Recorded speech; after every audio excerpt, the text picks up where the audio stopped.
Salut à tous, on se retrouve aujourd'hui pour parler du Paris Saint-Germain ce mercredi 27 novembre et on commence bien évidemment, on parlera que de ça aujourd'hui, du match hier soir du PSG du côté du Bayern Munich et c'est de nouveau une défaite sur cette campagne européenne, déjà la troisième défaite en 5 matchs, c'est une catastrophe. Donc défaite 1-0 du côté du Bayern, donc le sud-coréen Kim Min-jae, buteur juste avant la mi-temps, un but inscrit sur corner. Il y a vraiment un niveau catastrophique du Paris Saint-Germain sur coup de pied arrêté. C'est pas possible de se prendre autant de buts. Bon, bref, voilà. Donc le PSG n'a pas réussi à marquer. Le PSG s'est créé quelques occasions, beaucoup moins que lors des derniers matchs parce qu'en face c'était solide. Donc le PSG a aussi fini le match à 10 contre 11 parce que Dembélé, très bêtement, a pris 2 jaunes totalement évitables. Le premier jaune, c'est pour contestation. Et le deuxième jaune, une faute qu'il ne doit jamais faire. Voilà, tu as 90 mètres des buts de Safonov. Qu'est-ce que tu peux, qu'est-ce que tu fais? Bon, bref, voilà, ça a été un match bien sûr. De nouveau très triste des Parisiens. Donc voici les stats: 11 tirs, 3 tirs cadrés, 0 but marqué. Donc déjà, même quand il y a au moins une quinzaine de frappes cadrées, tu n'arrives pas à marquer. Donc voilà, quand tu en as seulement 3, bien sûr, tu ne marques pas. Donc voilà, le Bayern a été meilleur. J'ai pourtant vu quand même des personnes sur les réseaux sociaux plutôt satisfaits de la performance du PSG. Non, oui, le PSG n'a pas fait non plus un match dégueulasse, on peut dire, mais voilà, à la fin du compte, les gars, ce qu'on retient dans le foot, c'est au-dessus, là, c'est les résultats. Le résultat n'est pas bon, j'ai dit, même un nul n'était pas bon, donc une défaite, c'est encore pire. Voilà, donc tu perds 1-0 du côté du Bayern. En plus, c'était pas non plus un énorme Bayern Munich. Le Bayern des années précédentes était beaucoup plus fort que ce qu'ils ont proposé hier. Et même avec un Bayern très triste, le PSG n'a pas réussi à rien prendre un point du côté de Munich. Donc dos mur, cette équipe parisienne, bien sûr, parce que le bilan, les gars, est tout simplement catastrophique. Une victoire, en plus, une victoire à l'arraché. Souvenez-vous, c'était le premier match contre Girona. Si le gardien de Girona n'aurait pas mis ce but contre son camp, il y aurait 0 victoire en 5 matchs. Ça aurait fait 2 matchs nuls, 3 défaites et 0 victoire. Heureusement, il y a quand même 7 victoires. Donc un match nul contre le PSV et 3 défaites. Voilà, donc 3 gros, c'est vrai, tu as perdu contre 3 gros, mais voilà, tous les gros, en gros, tu as perdu les matchs, tout simplement. Donc seulement 3 buts marqués, catastrophe, et 6 buts encaissés. Donc quel est le problème? Le problème, il est un peu partout. Le problème, c'est le coach, le problème, c'est les joueurs, le problème, c'est l'efficacité, le problème, c'est la malchance. Voilà, il y a tellement de problèmes actuellement du côté du PSG en Ligue des Champions, parce qu'on sait qu'en Ligue 1, le PSG survole bien sûr le championnat français. Et le bilan de Luis Enrique en Ligue des Champions avec le Paris Saint-Germain, c'est une catastrophe. C'est 8 défaites, 6 victoires, donc il a plus perdu que gagné. Donc voilà, normalement, les stats comme ça, pour un entraîneur depuis longtemps, ça a été déjà fini. Bon, pour l'instant, il a la confiance bien sûr de Nasser, mais ça ferait quand même très tâche de se faire éliminer en Ligue des Champions. En plus, j'ai l'impression que ce format de Ligue des Champions, c'est encore plus simple à se qualifier que lors des années avant où tu avais des poules à 4, il fallait finir dans les 2 premiers. Que là, en gros, tu avais une chance sur 2 de te qualifier à l'époque, vu qu'il y avait 2 places qualificatives sur les 4, que là, sur la poule à 36, tu en as 24 quand même qui se qualifient. Et pour l'instant, le PSG n'est même pas dans les 24. Bon, il reste encore 3 matchs, bien sûr. Mais voilà, ce serait une honte totale, les gars, une honte absolue de ne pas réussir à se qualifier. Pour moi les gars, si tu ne te qualifies pas, Luis Enrique, pour moi, il doit être viré. Voilà, vous voyez, il faut un fautif, il faut un coupable. Même si c'est un projet à long terme, c'est pas possible, les gars. Ce serait un manque de respect, bien sûr, pour les supporters du PSG de ne pas réussir à se qualifier, les gars. Tu as quand même 24 équipes sur 36 qui se qualifient, finir dans les 12 derniers. Ce serait vraiment honteux. Et Luis Enrique, quand même l'entraîneur qui compte le plus de défaites dans l'histoire du PSG en Ligue des Champions. 8 défaites déjà en 17 matchs. Il a fait malheureusement pire que Laurent Blanc, qui avait ce record, un malheureux record. Donc de lui, de 7 défaites en 30 matchs. Donc ouais, il a quand même dirigé 13 matchs de plus et une défaite de moins pour Laurent Blanc. Donc voilà, les stats sont catastrophiques pour Luis Enrique. Donc le PSG à l'extérieur, avant le PSG était redoutable à domicile. Tous les matchs à domicile, tu savais que déjà Paris prenait les 3 points à domicile, même quand c'était des gros en face. Donc là le problème, par exemple les gros, il y a l'Atlético, tu as perdu, le PSV, tu as fait match nul. Ces genres de matchs là, à l'époque tu les gagnais. Que maintenant tu ne les gagnes pas, tu perds ou tu fais des nuls. Et à l'extérieur, c'est toujours la même, tu perds les matchs. Tu arrives très rarement à gagner, à part quelques matchs. Voilà, le bilan des 9 derniers matchs à l'extérieur, il y a quand même 6 défaites. C'est pas possible. C'est très très loin là, des équipes, des top équipes européennes qui prennent des points, que ce soit à domicile ou à l'extérieur. Le PSG n'arrive plus. Et comme j'ai dit, ce classement, tu es 26e. Mais pour l'instant, parce qu'il reste des matchs ce soir, par exemple, je sais pas, le Shakhtar, Gérone qui joue ce soir, ou même Bologne qui est en 4 victoires, ils passent tous devant le PSG. Le PSG ce soir peut être aux alentours de la 28e, 29e position. qu'est-ce que vous voulez que je vous dise? Que c'est une catastrophe. Donc Paris pour l'instant, on peut voir ça à 4 points. Donc ce tableau résume très bien le nombre de points qu'il faut pour se qualifier. Donc en rouge, en gros, c'est de finir dans le top 8. Donc on dit c'est fini. Parce que le PSG a, comment dire, 4 points. Si même tu gagnes tes 3 derniers matchs, ça te fera 13 points. Et en gros, à 13 points, on peut voir là, tu n'as même pas de rouge. En gros, parce que le rouge, avec 14 points, tu as 6% de chance de finir dans le top 8. Donc avec 13 points, tu as 0 chance. Donc c'est-à-dire que tu es sûr déjà de ne pas être dans le top 8. Voilà, de toute façon, ça, on s'en doutait. Donc en gros, il faudrait 10 points, à peu près 10 points. Tu as 95% de chance d'être au barrage. Voilà, 10 points, c'est dire il reste 9 points donnés, il faut gagner 2 matchs. Voilà, tu en as 4, ça te refait 6 points, ça te fait 10 points. Hein, par exemple, tu as 7 points. 7 points, là, c'est-à-dire encore une victoire et 2 défaites, tu es éliminé. Hein, donc 8 points, tu as 9% de chance et 9 points, tu as une chance sur 2 d'être éliminé. Donc voilà, en gros, il faut au moins 2 victoires pour avoir 95% de chance d'être qualifié pour les barrages. Voilà, donc il faut gagner au moins 2 matchs, si possible, et un nul. Et là, tu es sûr, bien sûr, d'être au barrage. Donc voilà, c'est quand même chaud. Hein. Donc il ne s'agit pas de chercher des héros ou des coupables. Hein. J'accepte toutes les critiques. Pour moi, je n'ai aucun problème. Voilà ce qu'il a pu dire Luis Enrique. Hein. Je parlais d'un futur en général. Chaque chose que je vois dans le match me sert pour le PSG. Ça donne des informations pour le futur qui peut nous rendre plus forts au fil des années. Être l'entraîneur du PSG est un privilège. La pression que je m'impose est supérieure à celle que quelqu'un peut m'imposer. Je ne suis pas là pour passer le temps. Mon objectif est de gagner. Toutes les informations que je glane sont très utiles. Hein. Mon objectif est que tous mes joueurs soient prêts en fonction du match qu'on joue. On savait que le Bayern ferait ce type de pressing sur le gardien de but. Et je pensais que Safonov serait le meilleur joueur pour surmonter ça. Bon, outre sa boulette, hein, Safonov a fait plutôt un match correct. Mais sa boulette tâche totalement bien sûr son match parce qu'on parlera tout à l'heure de Safonov de toute façon. Tout ce que je vois hein, lors de ce match et des défaites, c'est très gênant les défaites. Mais ça me donne des infos nécessaires sur tout le monde pour savoir où on va. Pour l'instant dans le mur hein, en Ligue des Champions. Donc pendant la première période, on n'a pas su surmonter le pressing. Il récupérait le ballon trop facilement. Nous avons été inférieurs en première mi-temps, en deuxième période. Il y avait des raisons d'espérer. L'expulsion est une grave erreur de notre part. Parce que oui, ça c'est une faute professionnelle de Dembélé. Hein, de laisser le PSG à 10 contre 11. Les 30 dernières minutes, c'est pas possible. Dembélé, il n'a pas le droit de faire déjà contestation, premier jaune, puis le deuxième, les gars, pourquoi il tacle hein. Bon bref, jouer à 10 contre le Bayern, c'est difficile. L'adversaire mérite sa victoire sans aucun doute, bien sûr. Hein. Toutes les décisions sont de ma responsabilité, je les accepte, les critiques. Hein. Notre équipe est dans un projet très intéressant basé sur le futur. On a montré dans beaucoup de matchs qu'on est au haut niveau, mais quand on perd, on a toujours envie d'attaquer. Voilà. Et quand il dit oui, c'est une équipe pour le futur, on a l'impression chaque année c'est pour le futur en gros.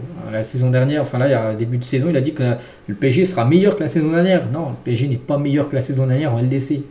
Non, en fait, tu es quasiment éliminé. La saison dernière, bon, ça a été, souvenez-vous, c'est un groupe compliqué. Hein. Le PSG, c'est sorti.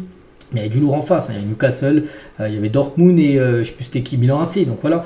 Mais non, le PSG n'est pas meilleur que la saison dernière. Alors il l'a souvent dit quand même par rapport à ça. Enfin, je vous parle surtout en LDC. Hein.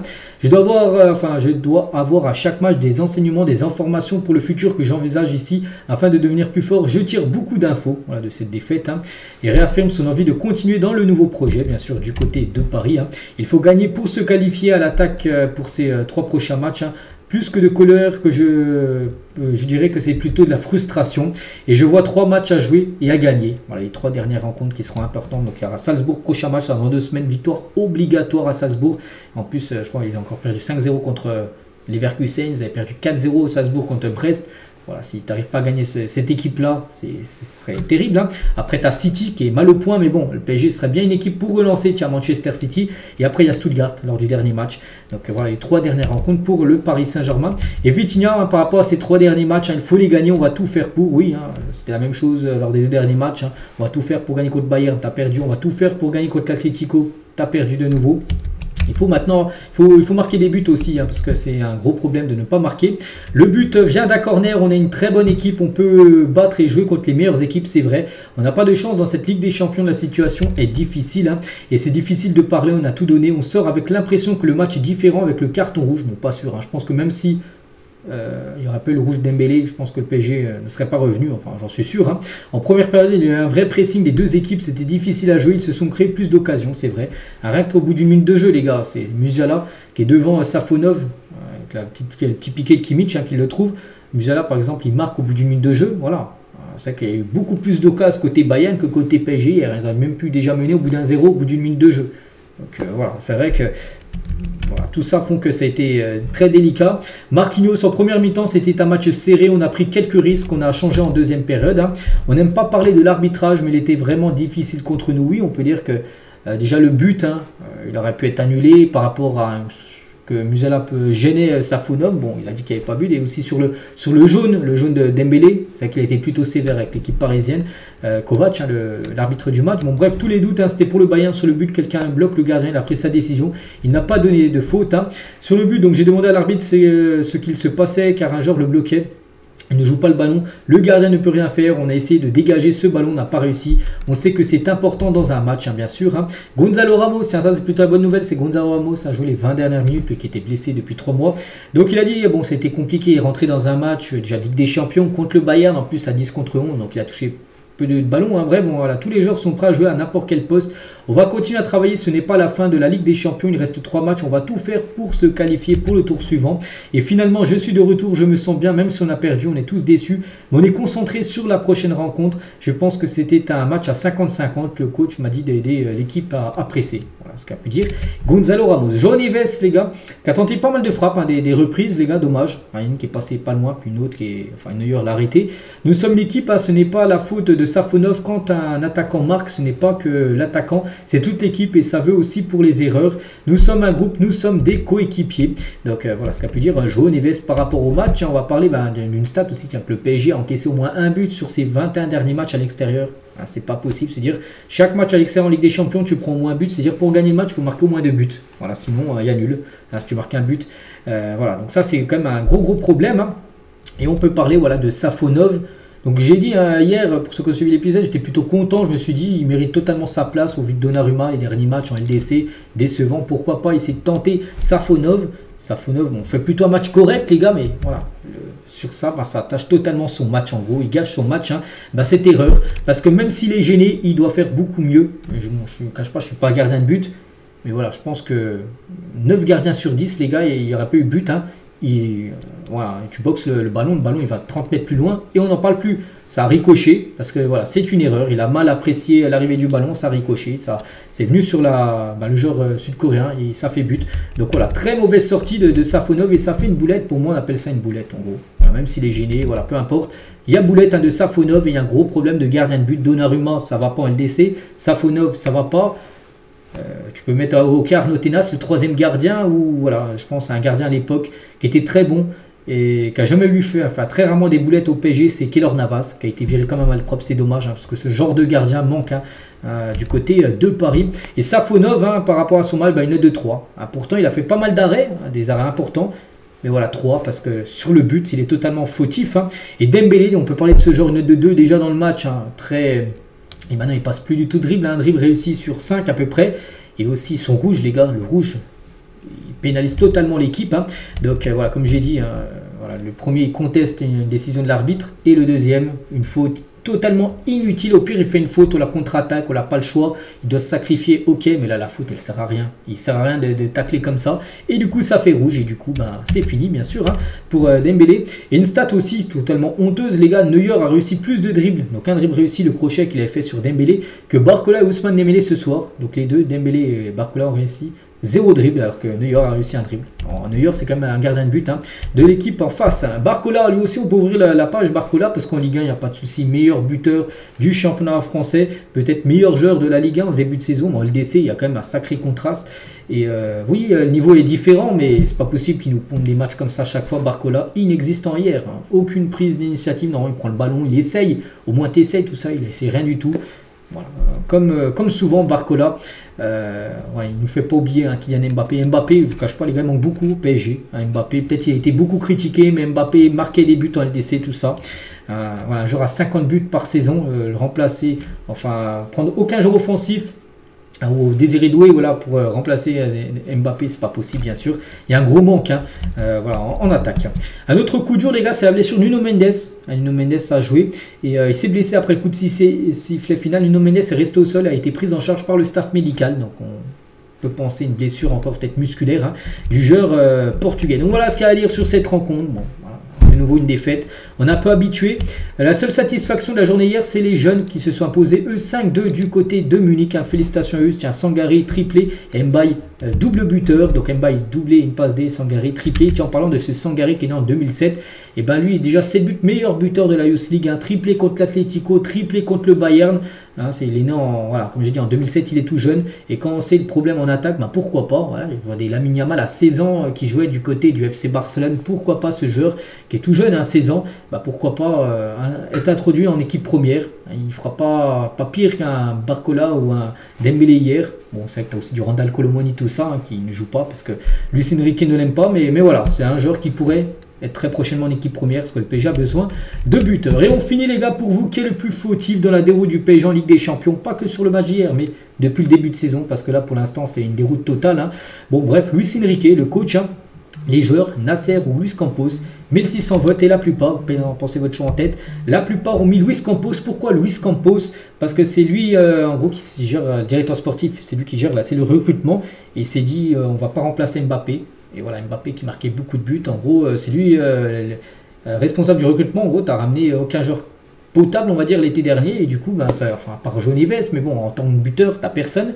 Et ben en gros, le gros fautif dans ces déroutes du PSG en LDC reste Campos. C'est ce qu'ils ont mis.